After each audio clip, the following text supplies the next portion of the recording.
my job here is to give you an overview of the ideas of an AMM for those who don't know all the details about it, the perspective of an economist, because the idea is that we bring people from non-economics together, and just to report on some recent ideas and findings that we have in the space. This is not a a full list of everything that has been done in the space. It's just to give everybody an overview of how economists essentially try to think of Uniswap, if you want, or of any form of automated market maker. And when I say economist, I should not monopolize my own position. It's how I think about them. And as you can see, I'm thinking about them really in a quite simple way because I need it simple. I can't have it complex. So let's start a little bit about how decentralized trading works. Most of us here are hopefully familiar with how an AMM works. An AMM establishes a liquidity pool, which from an economic perspective is exciting because you take people, provide liquidity, and this liquidity, there's communal risk sharing, or communal profit sharing. And risk sharing is something that economists are generally happy about because it improves the efficiency of allocation and so on and so forth. So the way it works is a smart contract is established that establishes then a liquidity pool to which liquidity providers, anybody who wants to, can provide or can contribute pairs of assets. So in this case here, I have the USDC token and I should say wrap ETH. And then if somebody wants to trade against this, they go to this pool, they deposit one asset, and they're allowed to withdraw the others based on a set of rules. So now this is an approach, an idea which was, I think, first proposed by Vitalik, actually on a blog post. And then it was formalized by, I hope I get this name, Keppelsman. Forgot exactly his name, I'm so sorry about that. But to write this more as a formalized version, and then Uniswap was probably doing the first implementation of it. Now, when I saw this first, I go, how dare these computer scientists? I mean, we're economists, we know how to run markets, they come up with an arbitrary pricing function. What is this all about? But then when you look at this more carefully, you actually think it's really quite clever, right? So first of all, it's based on the following principle. There's something called the bonding curve. This is a word which used in this space. Economists would refer to this as an isoliquidity curve, right? It's a point of, this is, you have basically a deposit here. You like to use A for asset and C for cash.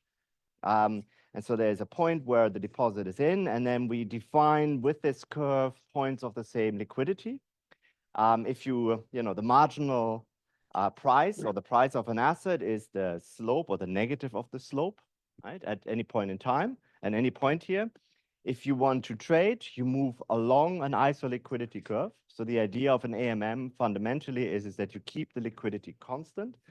And then if you want to do a liquidity deposit shifts the curve either up or down, depending if you add liquidity or withdraw it. So this is how we think about it, how an economist would think about it in a very, very short version. Now, I am more of a simple mind. I cannot really think in these two dimensions and with slopes. So I will reformulate this as there's cash and there's an asset, because then I can write this as prices. And so this is kind of suits me much better. It's easier for me to understand. It's also easier for my students to understand usually. So what are the basic ideas for these liquidity pools? So let me dissect this a little bit. So there's two assets. We take a numeraire, cash, and we take an asset. We have a deposit in the pool of C cash and A of an asset. And what we want with these pools is, the basic premise of a smart contract is self-contained. So everything that happens in the smart contract should happen only based on the definition of the smart contract. And the simplest version is it should depend on deposits, and we're going to do a more elaborate version of this where deposits have conditions on them later on, but it starts with deposits in the two assets, and then the liquidity that is demanded from the pool. This could be a positive or a negative number, right? So you can either sell or buy from the pool. And the liquidity demand is always for the risky asset. And then there's an implied value from these deposits in the pool. This is, just the amount of cash units over the amount of asset units. And we can think about this also as the marginal price, right? So if you want to trade an infinitesimal unit, that should cost essentially exactly the same thing. All right, so now trades, as they happen, add tokens and extract tokens, and add and extract them linearly. This is the simplest thing. So every time there's a trade, the number of asset tokens get changed, and the number of cash tokens get changed. And that means that there's a change in the marginal price, right? So So the cash tokens, I use a delta here. We like to use this in economics, right? So as a delta is a change, right? So that the cash tokens go up if there's a sale, if there's a purchase, and the cash tokens go down if Q is a negative number. So that's all completely straightforward. There's no magic here. This is just how these pools would work. But the question that we have here is what's this thing here? Okay. Now, there is actually multiple different models used in practice. There's the one from Uniswap, there's the one from CowSwap, and we go through them here just to understand them better. So this most traditional rule that we use in economics is when you have a trade, you pay price times quantity. So there's a single price that you pay for every unit, and you have multipliers with the quantity that you trade. So here, for instance, here's there could be a marginal. So now I'm writing everything as a function, right? So the price of the asset is a function of the quantity. This is, in this case, a curve, could be linear, could be anything.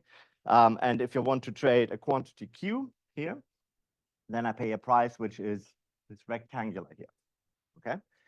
Now, if I solve a little bit of math here, my marginal price, if I take this pricing function, I add it in here, I solve for the price, then this is what I get as the pricing function. Right?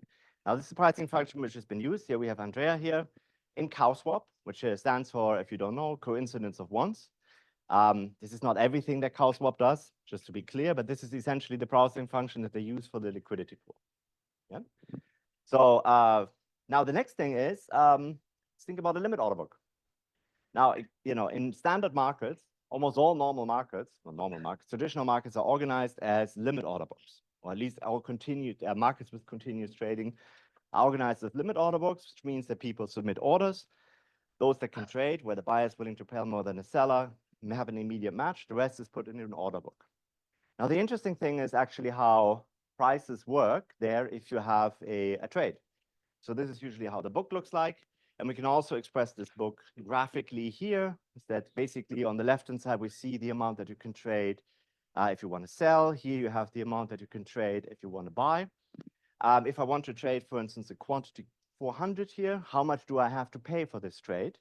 Well, I pay, let's say, a certain fraction can trade at a low price. Then the next one I trade at a different price, and so on and so forth, until I've traded my entire quantity. Now, mathematically, what that means is that there is some form of pricing function. This is linear, it doesn't have to be linear. And the price that I pay essentially is the area under the curve. Okay, so this is how normally our markets work. And so then we can say, can we do this here? Well, we can. We just have to write it down a little carefully. I'm going to skip over some of the assumptions here, but it's really quite straightforward. We make some continuity and differentiability assumptions. And so then we say basically cost should be the integral of some marginal pricing function, right? So then the derivative, if I make the right assumptions, is the marginal price. If I then add this into my pricing function here, I end up with this expression, which is a differential equation. And the solution to this differential equation is this one. Okay, so the cost of a unit will be Q times C over A minus Q. And this is something we've seen elsewhere too. Now, because now let's talk about how we know it's most commonly in DeFi, which is the constant product rule. So this is the rule that people use that is used in practice and how it's motivated in Uniswap. The idea is you have liquidity before and after the trade has to be the same. So there's some function that defines this. The most common form used is the product. So the liquidity is determined by the product of the two asset deposits. We can put this in graphical form here. So this is an ISO liquidity curve. You have an initial deposit A and C here. If somebody wants to buy Q units to get to this point, they have to add an amount of cash. So it goes a little fast here up to this point so that we reach this curve again. So we stay on this curve. So how do we do this mathematically? Well, the product of the two tokens before and after the trade have to be the same. So we have to solve for the amount of tokens that we have to exchange, which is this function here. Now, looking at that, and it's also, by the way, I can also write this down what the marginal pricing function is. Right? We see what? Well, it's essentially the same as if I would write this as a limit order book. So this formulation here, you can think of Uniswap actually fundamentally works exactly like a limit order book, subject to the constraints of everything is determined by the token inside the contract and so on and so forth. which is kind of interesting, right? So in some sense, it's really a novel idea, but there's some similarity here. So I can check questions. Yeah, I'm not sure if I'm answering them, but go ahead. no, I mean, it works like a limit order book at some given point in time, right? Yes. But once there is a trade, it's completely different, right? When you think of dynamics of price, right? Because Oh, when you actually, have no. Actually, the entire pricing. I mean, this is how the pricing function works, right? right, but like I mean, if you compare both, when you have a trade in a pool, it's almost like a liquid provider provides liquidity on the other side of the trade immediately, right? Oh, yeah. Actually, yes, Like just absolutely. Yeah, 100%. Actually, we got to come to that too. It's actually very relevant what comes for the next iteration for V3. It's a very good point, actually. This is the cool thing about it, actually. So in the limit order book, absolutely right? So, I mean, I don't want to go into all the details. I leave that to Joel. Joel Hasberg is going to give you a presentation later on. Of course, a normal limit order book requires also a lot of work, right? There's other differences here. In an AMM, for instance, prices only move by trades. So this maybe is implicit to what I said earlier on, but liquidity additions and subtractions don't move the price. In the limit order book, almost all the what we call price discovery actually happens by orders, not by trades. Absolutely right? So there's lots of differences in, all I wanted to say is the pricing function works like a limit order book, but functionally there's obvious differences here, yes. Yeah, okay, we'll come to that more. There's more to be said about that actually later. Just some nice features here and just some nice insights. This is not entirely visible, but this is actually fundamental. Is the nice part about the price times quantity, or if you want the cost swap model is, it's actually prices are regret-free. So there's no implicit, if there would be, for instance, a move in the underlying, which would be driven by, if you want adverse selection or so information, there's actually no loss that the liquidity provider has, where there is under constant product rule, because you always, you trade at an average price, and if it's valued at the marginal price, you always, receive too little money for what you have. As the other side of the coin is that the poor feature sounds really negative, but what's difficult about the price times quantity is that by splitting your order, you can actually save money. And in fact, actually, if you would split your order absent any other frictions into infinitesimal units, you would actually get exactly the same price as the constant product price. So for a liquidity demander, there's actually an advantage for order splitting, to the point where it would be very difficult to implement this core in practice, which is why CowSwap does what? You match, and you match at discrete time intervals. There's always a delay. Well, the matching is another part, which is also important, yes. Yes, I just clarification question. Are you saying these features are features of the AMM, or are they features that you would like the AMM to have? These are features of the pricing function. So this is The actual pricing function that yes, by AMM. correct. Well, but hold on. So this is this one here, price times quantity, is the pricing function which is used Uniswap. by CowSwap, right? CowSwap. By CowSwap. So this has these nice features. But It's very hard to implement this in practice because of the splitting, right? So as a continuous market, it's hard to implement.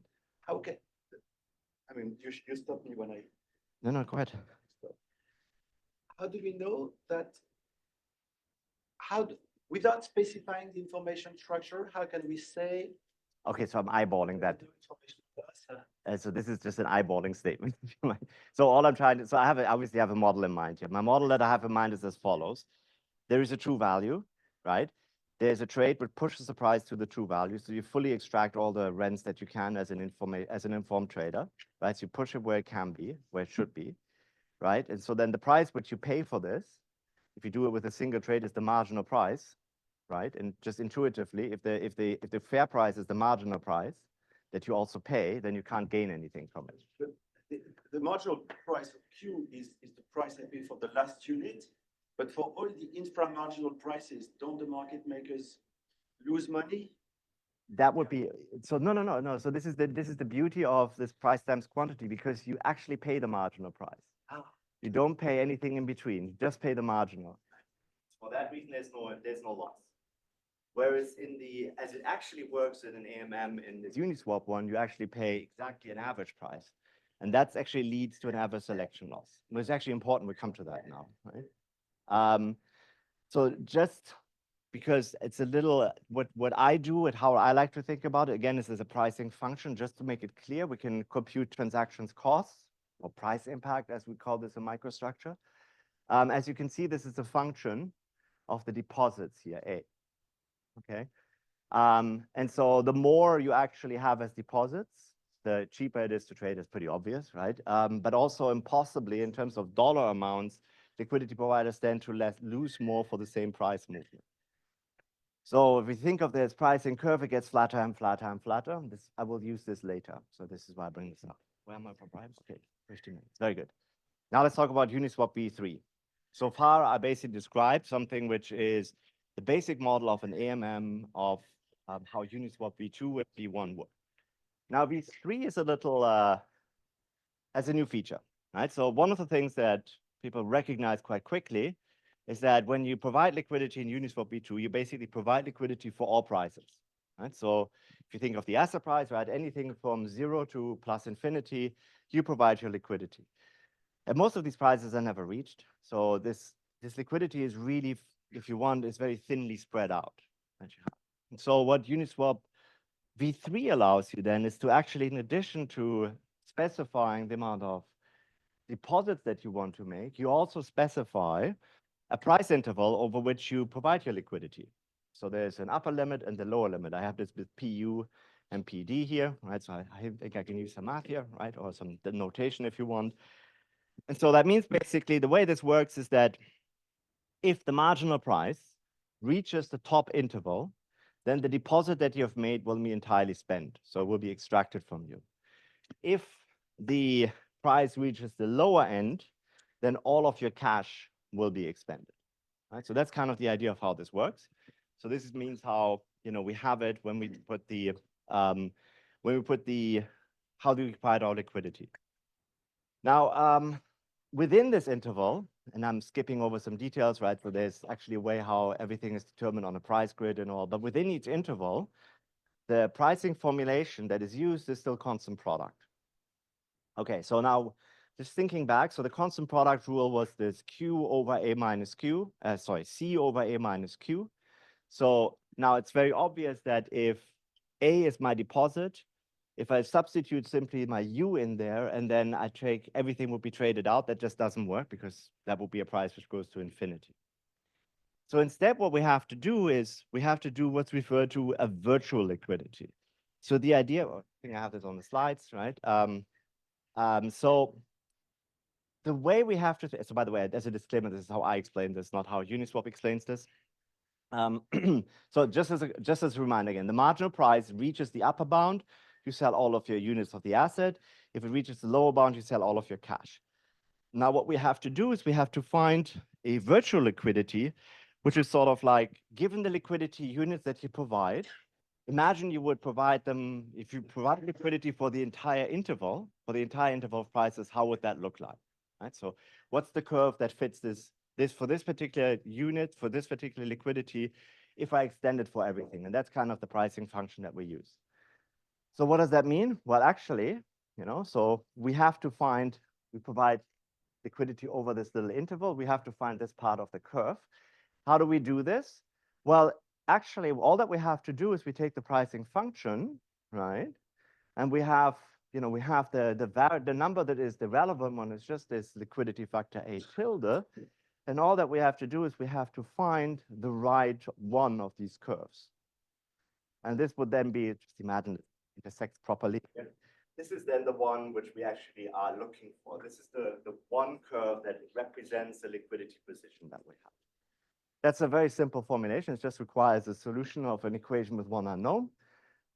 Once we have that, we can also find the cash amount. So a quick side comment as a degrees of freedom question here.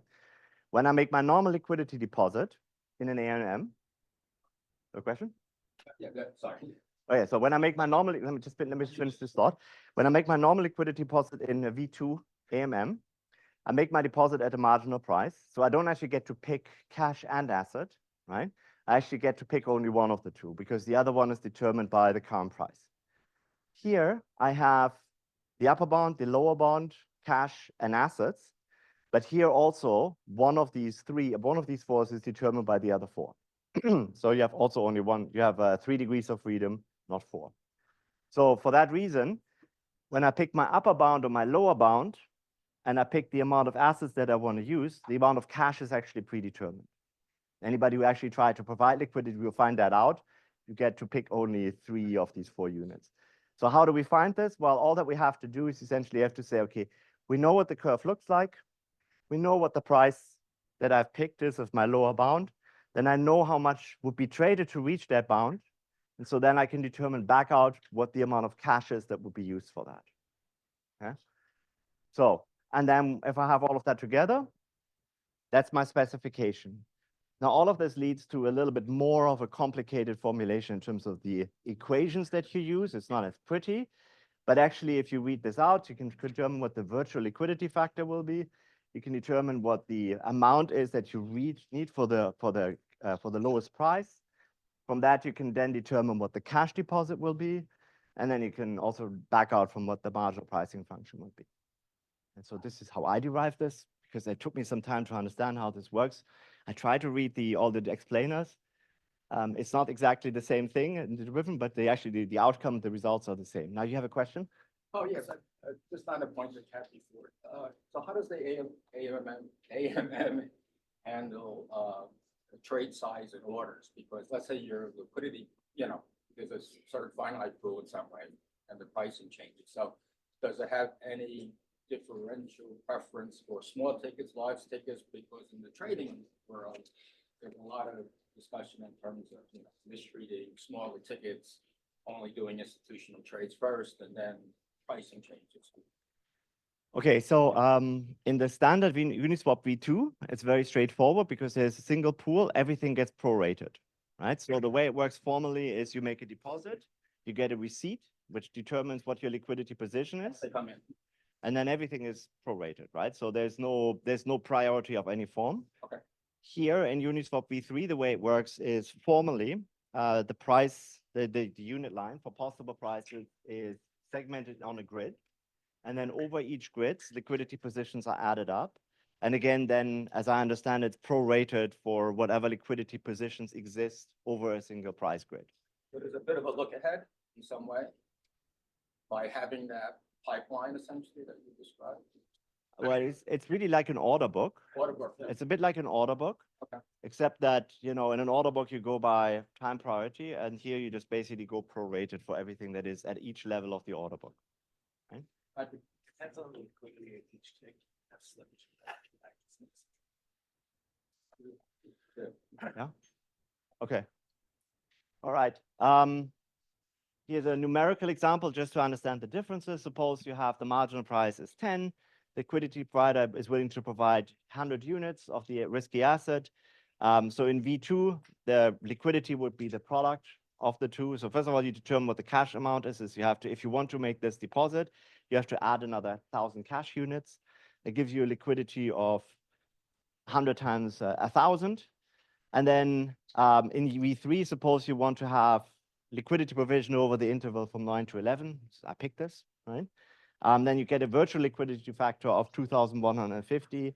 You have to add $1,100 in cash for this position, for this setup, for this example. So if you have a buy order of 10 units, right? In V2, you pay $11.11 on average. And in V3, you pay $10.05. So what that tells you, if somebody is willing to put the same amount of asset at risk, but over a tighter interval, it makes trading cheaper.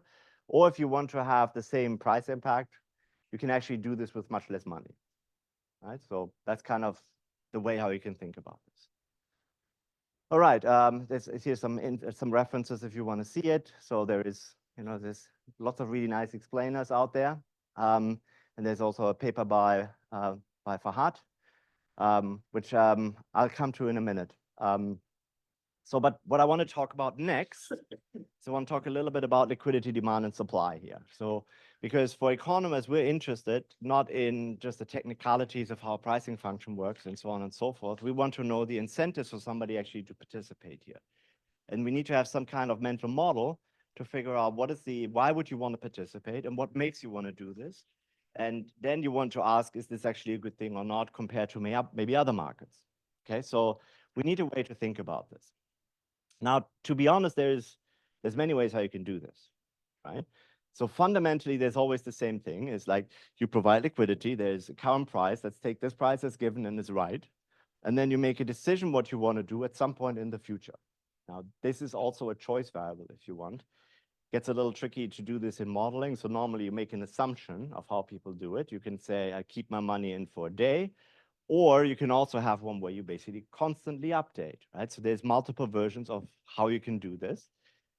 What you have to keep in mind, though, is from the time that you check back, make another decision, to the time that you put your deposit, stuff happens, right? There could be trades. There's other markets where prices could move. There could be information revealed. Lots of things can happen. So the questions is that we have to ask, really, in terms of assessing and how we model it is there any arbitrage when I make my decision? So is the price right or not, right? So is that correct price? And what has happened in between? What other things could happen that affect my payoff? So I'm going to give overview of two broad approaches that I've seen so far in the literature. One is you do essentially provide and forget liquidity provision, right? So the check-in times are far apart. You assume that the price that you reach when you take your deposit out is efficient, so it's true. And there was some price, and for that to happen, by the way, in an AMM, the way it works, if the price is true, there has to be a price moving trade because something has to move the price to make it true. You can actually, this is the beauty of an AMM, you know exactly, given the parameters of the model, what the price is, what that price moving trade is, and you know exactly how much you lose. No more, no less. And but you assume that you will liquidate the position at the fair price.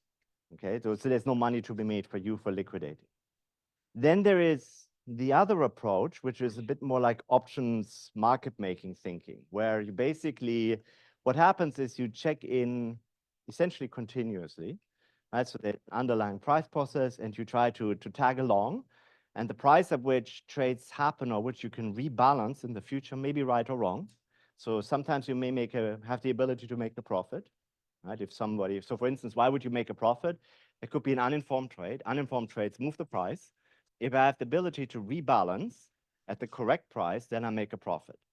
If the underlying trade is informed, well, then I make a loss, right? And so it's kind of what you then have, you try to hedge essentially what your position is. So you can formally hedge a portion of your order.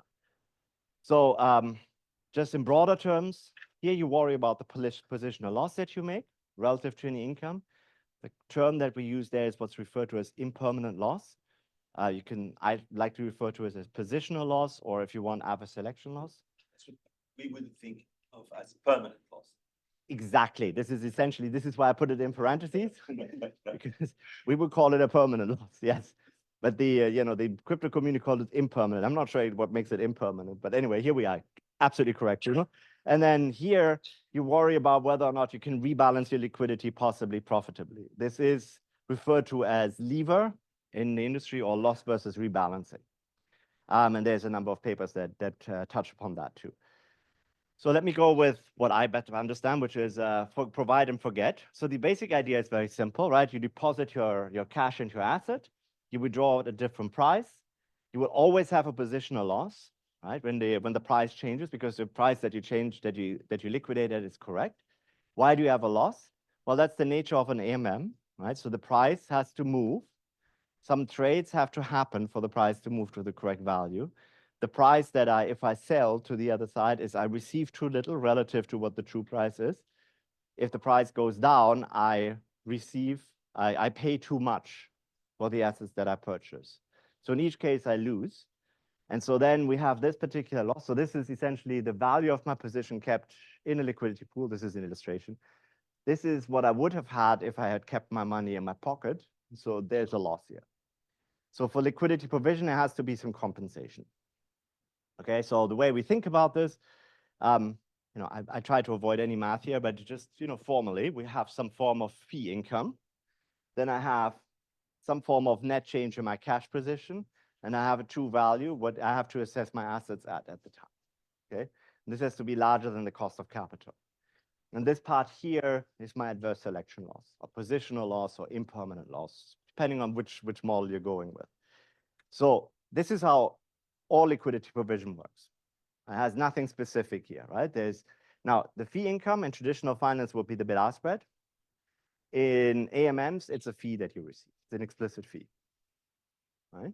And so the basic formulation here tells you this one has to outweigh the other, right? In order for you to be willing to provide liquidity. 10 minutes? Perfect.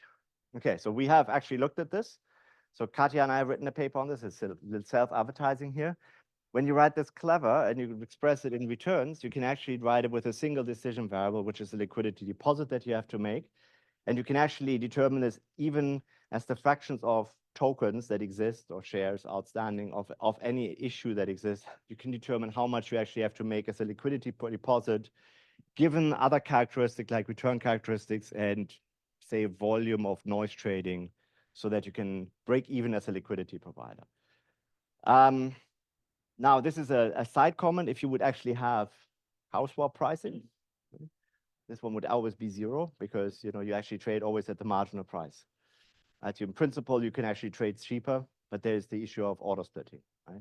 This is what I had not understood before. Cow is different because everything is paid at the marginal price. That's right, yes. But again, so cow swap has to do it actually at discrete intervals, right? Because otherwise you would have a benefit from order splitting. Cow swap also does something, which is they match actually buyers and sellers that have, so they match a portion of buying and selling. So they collect, okay, so Andrea, you can correct me if I'm wrong, because Andrea actually does it. Do you want to explain it? So let me explain it, and you can say if I'm wrong. So they collect by no, but that's okay. It's good. It's really because it's really successful model in a way. We like this, right? So they basically match buy and sell orders, right? So there's like 100 buy orders or what else? Let's say somebody wants to buy 100,000 shares, another one wants to sell 80,000. 80,000 gets matched. And the 20,000 then gets put into an AMM liquidity pool. And this 20,000, this AMM liquidity pool uses the other formula. Is that about right? 100% correct. See, there we have it, right? So, but they do this with periodic matching. It's a little bit like a dark pool, if you want, right? Like a crossing network. Or the English batch trading modified to AMMs. Yeah. Anyway, so now another thing, which is really cool, is you can actually, this is something from Andrea Barbon and Angelo Ronaldo. They have actually, this is not this is a well-known thing. You can actually describe this impermanent loss as a function of gross returns. So it's actually very well defined, which is a nice feature of AMMs, as I said before, right? So given you make a liquidity deposit, given you know what the final price is, you know exactly what your loss is. Right? There's no uncertainty around it. There's no variation on it. It's just well defined. Just to understand this function, what that really means, and how to interpret it. So suppose I do it with stocks, right, or with a token. Suppose the token price drops by 10%, right? The incremental loss that you have by putting your funds into an AMM rather than keeping them in your pocket, have a buy and hold, is 12 basis points or 13 basis points. So instead of when you have buy and hold where you lose 10%, you now use 10.13%. If the token price goes up by 10%, you have still an appreciation of your token value, but it is 12 basis points lower. Right, so that's how you should interpret this here. Okay, you can also take the other side, by the way. So now we've talked only about liquidity provision. You can also think about, so what does it look like for a liquidity demander? Now there's an interesting feature here. First, I think shown here by Fahad and Joel, which is that liquidity demander's cost is the price impact plus the fee that they have to pay. Now you would think, naively you can think, well, zero fees is great, right? Because they don't have nothing to pay. But the problem is with zero fees, there's no income for AMMs, for the liquidity provider. So that's not going to work. And actually, if you divvy it out for a given quantity that somebody wants to trade, there's actually, because they're two opposing forces, you actually have an optimal fee that you can compute. So I have put a math formula here, but there is actually an internally optimal fee. And that's an interesting thing, which I think comes to hook designs, because you have to ask yourself the question. So at the moment, most AMMs use basically a flat fee. V2 uses 30 basis points. V3 uses 1, 5, 30, and 100. But it actually depends on the characteristics of the underlying. Right? So it depends on the distribution of returns. It depends on the normal volume that pertains to this market. It also, in this case, obviously the optimal fee depends on an order size, right? Because it depends, larger order sizes have something different, but if you take an average order size, you can actually determine it. I have a question. Yeah, go ahead. Is this assuming some supply curve for liquidity? It assumes basic activity from noise traders here. This V is like a balanced volume assumption that I'm making, right? So there should be an expected volume here. That's the only thing it assumes, and it assumes that there's a price path, so a distribution of returns for the underlying.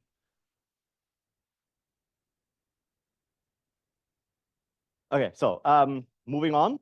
Now let's very, very briefly, I'm not going to talk very much about this next part because we have Siamak later on who tells you everything about MEV, minor extractable value, and in the context he will talk about a concept called lever.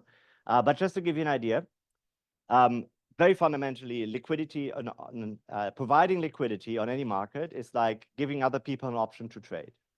This has been formalized by a very famous influential paper by Copeland and Galai, where they basically just describe that if you want to a limit order book, at the ask price, you give other people the option to buy from you. So that's a call option.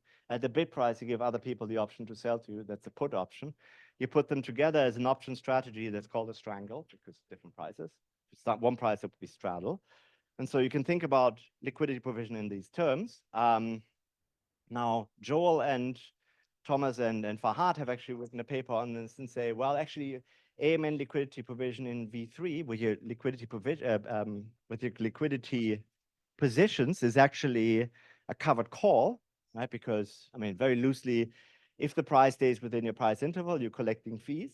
If it goes outside of it, then you basically you're no longer covered, you have the loss.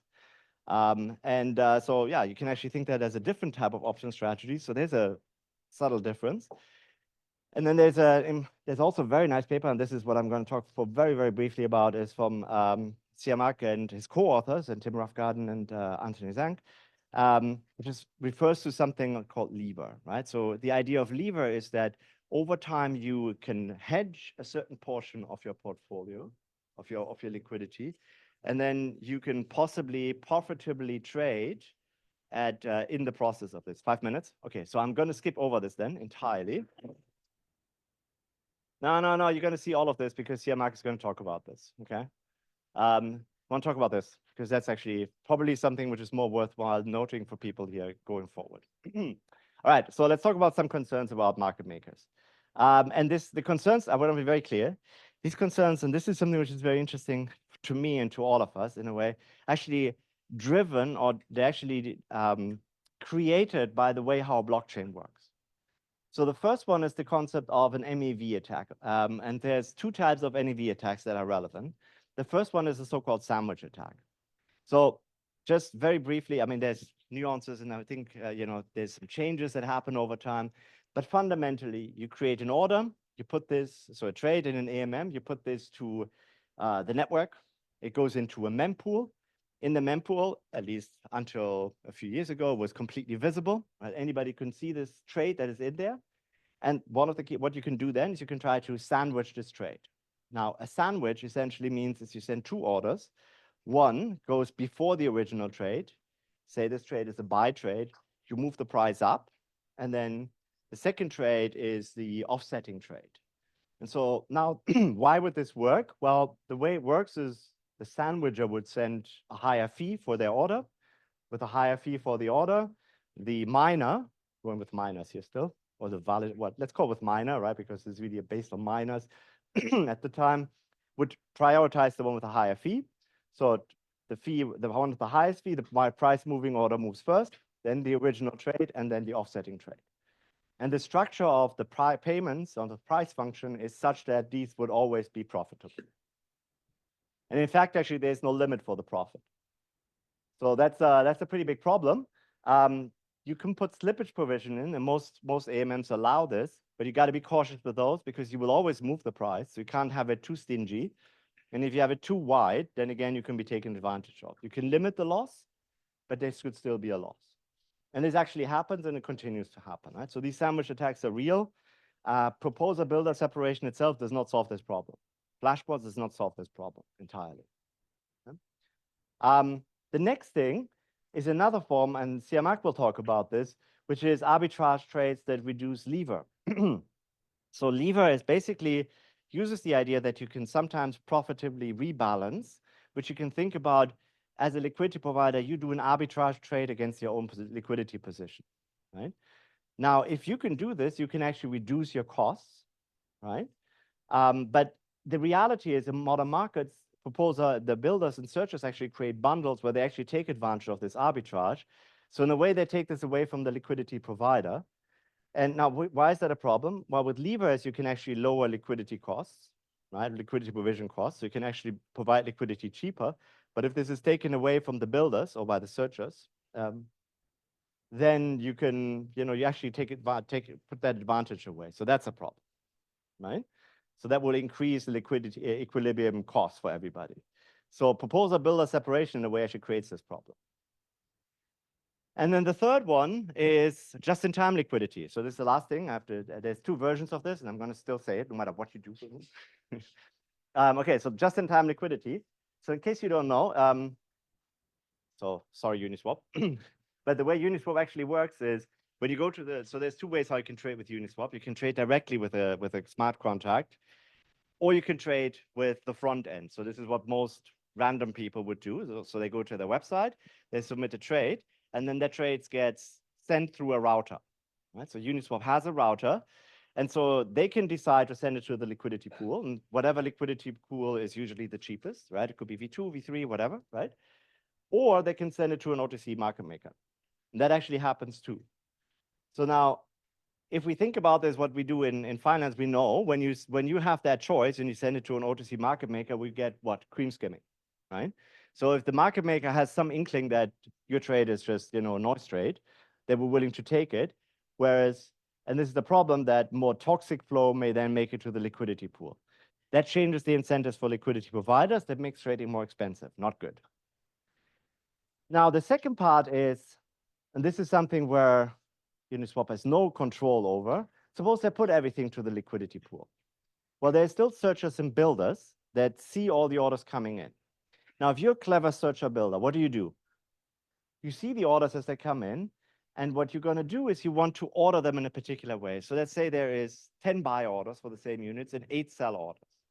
You take 8 of the sell orders and 8 of the buy orders, you bunch them together, and then you provide liquidity before that as much as you can. What you can then do is you can actually earn a large portion of the fees that these subsequent orders are going to do. You process these trades because they're perfectly balanced.